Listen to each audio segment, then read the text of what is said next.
È carnevale. E ogni scherzo vale, Maria. Ecco i galani. Fabio, mi racconti la storia? Sì, altro piatto tipico del cerimoniale del carnevale veneziano. Dolce che arriva da lontanissimo.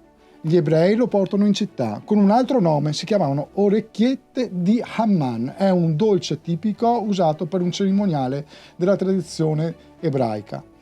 Noi veneziani cosa abbiamo fatto? L'abbiamo steso questo impasto, l'abbiamo fatto diventare finemente e l'abbiamo fritto. Sempre con chi? Con i fritoleri.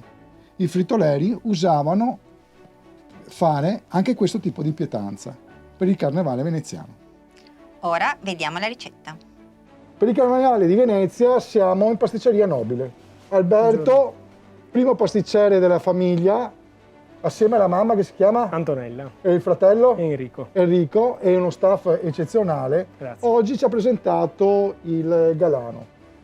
30 secondi per dirmi come inizia a fare il procedimento e quanto tempo ti ci vuole. Ci vuole dall'inizio alla fine una mattinata intera, una giornata intera di lavoro. Cominciamo con l'impasto, che poi facciamo riposare e a cui diamo alcune pieghe per far sì che appunto la pasta riposi. Dopo passiamo alla sfogliatura il più sottile possibile per ottenere una fragranza e un gusto, secondo me, di un'altissima qualità. Poi passiamo successivamente al taglio.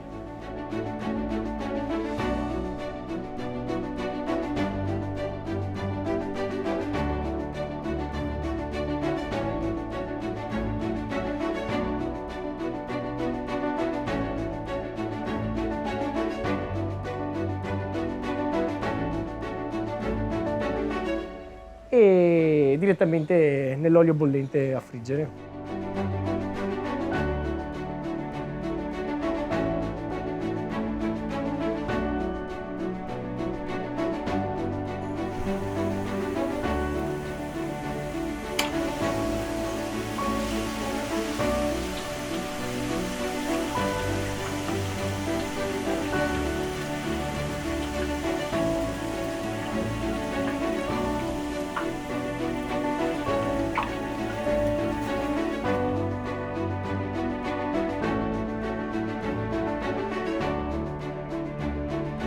Il segreto dei segreti, mi dicevi, è proprio il tipo di sfogliatura. A parer mio, sui nostri galani sì, riuscire ad ottenere una sfogliatura più sottile possibile. Ok, ascoltami, concludendo, l'ingrediente segreto ce lo dici per questo carnevale o no? Il nostro ingrediente segreto è la marsala, ovunque.